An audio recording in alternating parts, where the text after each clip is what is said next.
By 2030, AI technology is expected to increase around $15.7 trillion to the global economy. That's more than some of the GDP of the economies currently like China or many other poorer nations combined. But the question that nobody is asking around this is who gets that real money?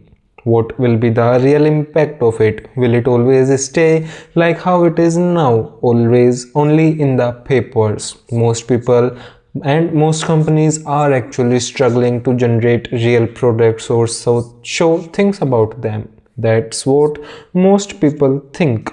So in this video we'll try to get answer to some of the questions. I will tell you some of the examples how it is doing the impact, and let's get started. To truly understand the impacts of AI or some tech about which we don't know anything, the best way is to watch in the past. As they say, history always repeats itself, and something like the current scenario has already happened multiple times in the past. What happened was, in early 1800s, most countries were equal. It doesn't mean that they were rich, but they were all equally poor.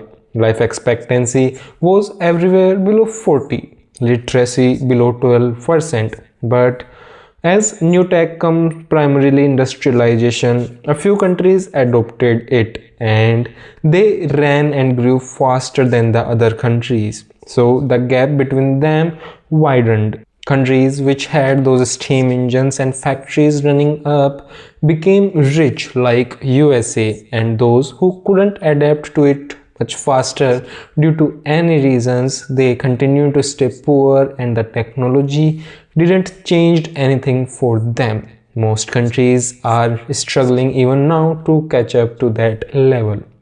And this wasn't about any hard work. It was really about who was actually ready to embrace the risk and adopt the technologies faster and better than anyone who truly had resources and minds working at it. A lot of countries who couldn't adapt to that industrialization era got another chance around 1960s, where some countries like South Korea, Taiwan, Singapore achieved a GDP growth of astonishing 10%, which is very high. How they did it? Well, they did it by climbing the manufacturing ladder.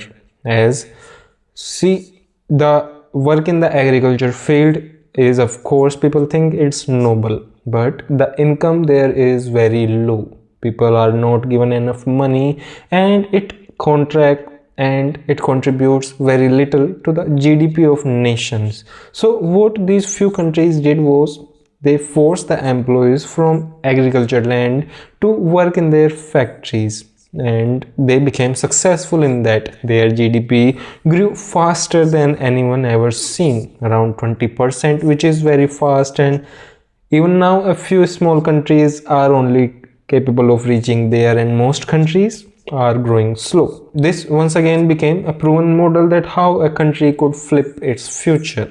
But things have changed now. We cannot do that anymore.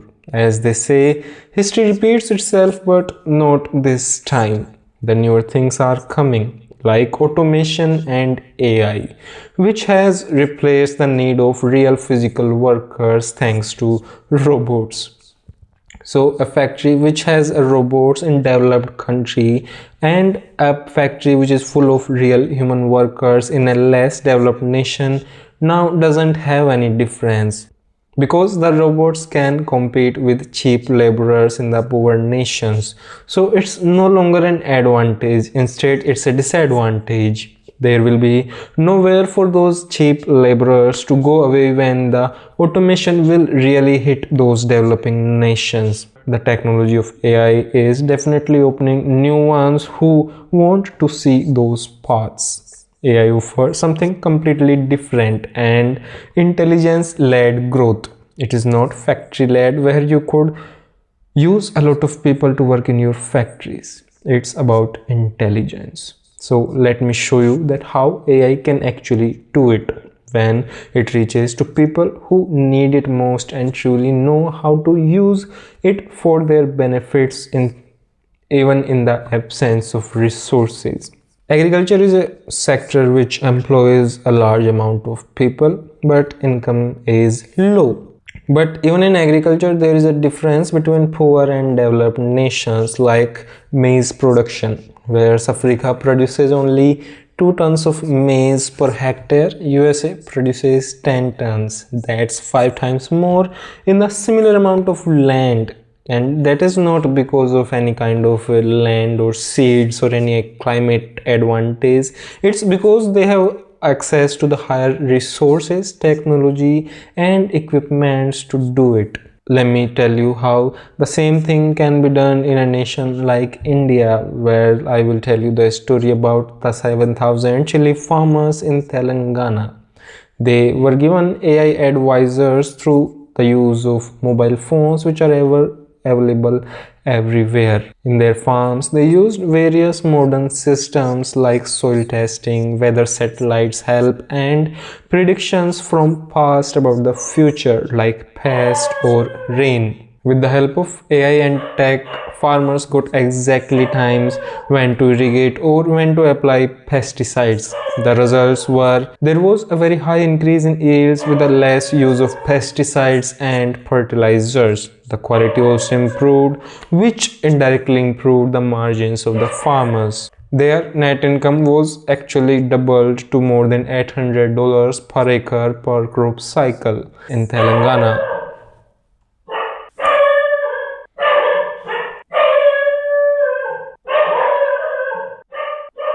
And similar thing happened with farmers in Kenya when they were provided resources in different form, like how tractors are very important for farmers to use in their fields, and it decreases their expenses and speed of the time to do the things in the farm. But most small landhold farmers didn't had an access to tractors, so a company made Hello Tractors, an app which was like Uber for tractors. If you have a tractor, you can rent it out and other people who need it can access it. Everything from its usage to fuel consumption will be tracked through the app and you will be charged accordingly.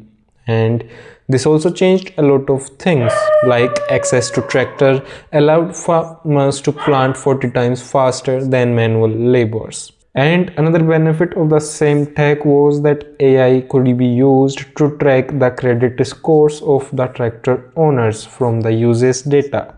Banks who didn't had any access to the credit history from the poor people as they were poorer would now be able to judge people based on how they use tractors to provide loans. And it unlocked a brand new way for banks to judge the farmers and help them by providing loans based on their needs. Another way AI helped was in healthcare sector, where a software named Qure.ai helped diagnose TB. Well, TB actually kills 1.5 million people annually, and the problem is the diagnosis is very slow as it requires radiologists and they are expensive and we don't have many of them.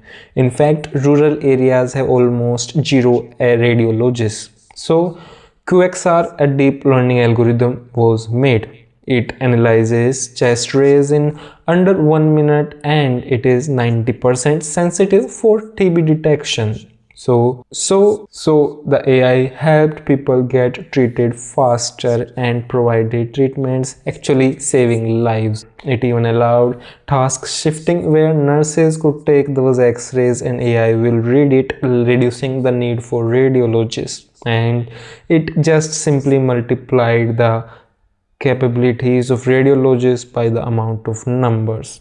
Another case of using AI was a project very famous, even Mark Rober made a video about it once, Zipline. These were drones that were used to deliver emergency medical supplies to places far away in Africa, in mountainous terrains or unpaved roads where a vehicle could not go.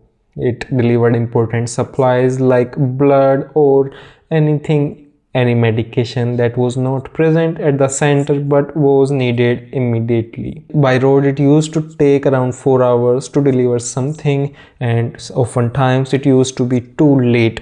but those drones with the help of AI reduced the time by 71%, actually around 1 hour 10 minutes for each delivery.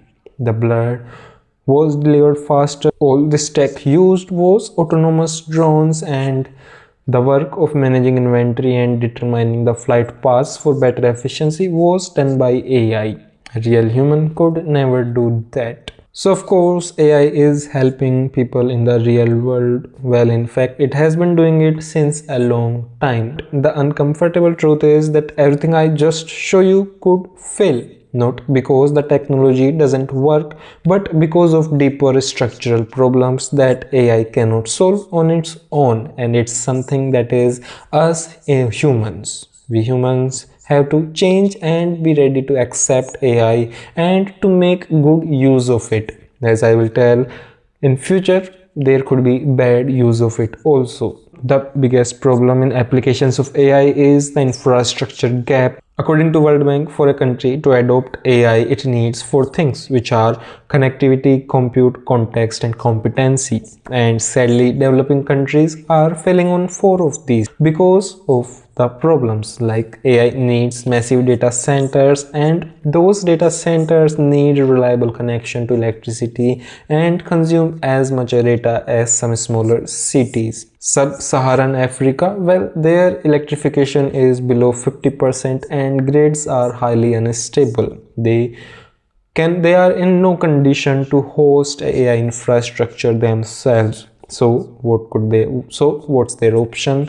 Well, they can rent it from other countries which have that infrastructure and data centers installed, like European and US clouds. But that's also worse for them, because for the payment for those services will have to be done in US dollars, further reducing their balance of foreign exchanges. And due to these restrictions, they won't be able to be producers due to AI, but they will end up becoming consumers of intelligence, and it will be like a new form of rent extraction. Another big problem is that current AI models, which are mostly developed by 2 nations, USA and China, and primarily USA trained AI models are trained on Western and English language data. They lack local language and cultural context. Countries respond with data sovereignty laws like Kenya, India, South Africa that require data to be stored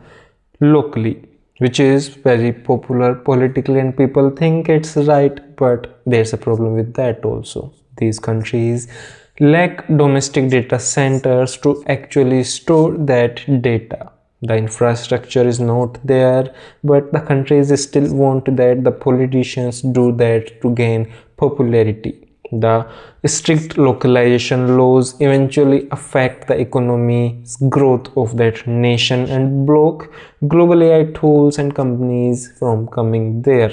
The result is they don't get much access to the AI at all. Another big problem is obsolescence of outsourcing. For decades, many developing nations like India or Philippines climbed over the ladder and rose their GDP by outsourcing, like call centers, data entry jobs, or basic coding tools. That's like what TCS does. By selling these products to richer countries, richer companies, and earning higher amounts of money from them, they could grow their economy. But the thing is, now generative AI can do all of these tasks automatically and at a fraction of human labor, and also saving a lot of time. So service-led growth models like that of India are dying much faster, and as a result of this, unemployment is expanding in various nations, like how in Africa youth population is exploding, and due to this entry-level jobs are disappearing, jobless growth phenomena accelerating, and pathway for young workers for going into global economy, or a path to go there, is actually narrowing. New things are needed for that. And it's not that even in developed nations the AI is being used in good things or to develop them further. In some nations it can be even used for bad things, like as a tool for corruption. Technology is just a magnifier. It magnifies what we humans truly want. If a government is good and AI is applied there, then you get transparency. But if a government is corrupt, you get enhanced extraction or corruption, like what happened with Ukraine ProZorro case, where digital procurement systems were designed to increase transparency, but corrupt people used AI scripts and bots to game it. They submitted thousands of fake bids, manipulated average pricing, and overwhelmed their competitors. AI and silently they weaponize the tool of growth for against the state's growth. Then there's problem of biasness of the algorithms, which is everywhere. Like AI determines who get if AI determines who gets social benefits, then it biases people. Like even in employment, it's biased Asian people against white people, as we have seen in my previous videos, which is a far harder to challenge than a real human person. Discrimination becomes invisible and it's very rarely gets noticed. So we have seen the dream state, but we have also seen how the nightmare looks like. So what's really happening in the real world? The future isn't evenly distributed. Some countries are living in the AI powered world and using the advantages from theirs. Others are falling further behind it. The following examples will clearly help you understand the gap, whether it is widening or reducing in the size. Let's start with some success stories like of Bhutan, which is piloting AI tutors in schools which can help each student learn better. Or like in Mongolia, where an AI assisted credit scoring system has delivered over $70 million in microloans to businesses, which was not possible in the past. Or in Vietnam, where digital tools have reached to over 40 million farmers and they help them by gaining real-time data about their farms. Or in India, how flood forecasting systems have doubled their prediction accuracy and extended the time for warnings and saving lives in all of that. Or how in Beijing, where AI models predict the urban growth and help the government plan the projects accordingly for the development of their cities. And surprisingly, these are all government-led initiatives. They are treating AI as a true tool for development of infrastructure and not waiting for things to catch up. So of course, even government can do good things with the tools if they truly want them. And of course, we can see that according to PwC, AI will boost global GDP by 14% by 2030, where China GDP alone will be boosted by 26%, which is biggest in the world. High income nations like USA, which will be deploying AI for productivity and extending lifespans, which will be eventually better for the citizens and their economy. But it's not possible for every nation to do that. Some failures also exist, like how in global south AI captures less than 6% of that $15.7 trillion boost of their GDP. Low income nations risk becoming slave to the nations which source them their data centers and AI models. Provide raw data for models they cannot control or afford to run. The gap is not closing due to the AI, it's actually accelerating. Data shows that like how from 2016 to 2030 labor productivity improvements will be over half of the economic gains that most nations will have. And there are some projections about it, like how from 2016 to 2030, in those 15 years, labor productivity will be improved around over half of economic gains. The rest will be consumer demand from AI products, but the benefits are geographically concentrated to very few nations. AI doesn't just analyze things, it predicts also. and that prediction, when backed by solid data and support from a lot of people, can do a lot of damage. Like, what if an AI predicts a bank's collapse? Then people withdraw their money, investors panic, and the bank actually collapses. That's how algorithmic trading works. Some algorithm predicts a stock to go down, and all other algorithms follow it, and the stock just crashes. Power asymmetry also exists. Nations which have enough compute can run those predictions at a higher scale. Nations without them are subjects of those predictions. And information asymmetry becomes power asymmetry.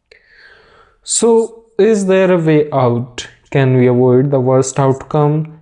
Yes, but it requires deliberate actions. The divergence is happening, it's inevitable, but history gives us hope also. It shows us that technology, even from vaccines to smartphones, can reach billions when designed correctly and done by right people. But it requires multiple things to go right for that to happen. The biggest one of them is to build a public digital infrastructure, and India did it very well, like how India built public systems for identity, payments and data consent. They are all open but not controlled by any private companies, and in fact they allow innovations on top of these public layers, like how a lot of companies have emerged beyond those base layers. And similarly, a AI stack could evolve like that, with open data sets in local languages or government funded compute clusters for local startups, public APIs for health and agriculture data, or to treat intelligence as public utility, like how water or electricity is treated, and it should not be handed over to the walled gardens of private tech platforms. Intelligence should be for everyone and not a commodity controlled by very few people who will eventually control how things happen in that nation. And India is doing a lot of that. It's almost on the right path. But the thing is, it's worse for poorer and smaller nations. They cannot build huge data centers and compete with trillion parameter models, fine-tune open source smaller models and train them on high quality local data using less computer resources, which eventually will be cheaper to run, more culturally accurate and more useful for specific local problems that people from that area eventually face. And the model which uses less compute can actually be hosted domestically, as it would not consume that many resources. Like how we don't need a Gemini 3 deep think model to ask about any farming questions. What we need is a smaller model that is specifically trained on the soil types and agricultural practices of that specific region. And the biggest thing that the nations can do to bring a real impact is redefine education. Stop teaching rote memorization and preparing every student to be average, because the systems aren't designed for everyone. Current systems are designed for most world, which is average. They have fixed procedures which can be easily automated with AI.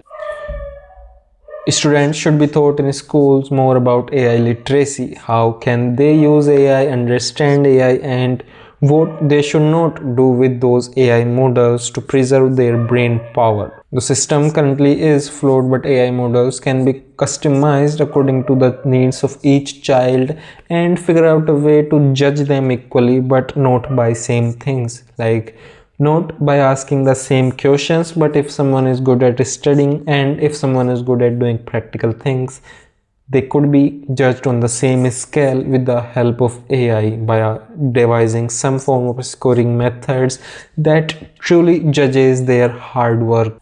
So AI isn't a technology that will bring some impact in future, but the impacts are here. Some nations are getting good at adopting it. Some nations, even if they want, cannot adopt it due to lack of resources like electricity or data centers. In the end, there are options for everyone to grow at a large scale with Some of the high predictions going as much as 20% annual GDP in developing world, from which 10% comes from AI-enabled economic decisions.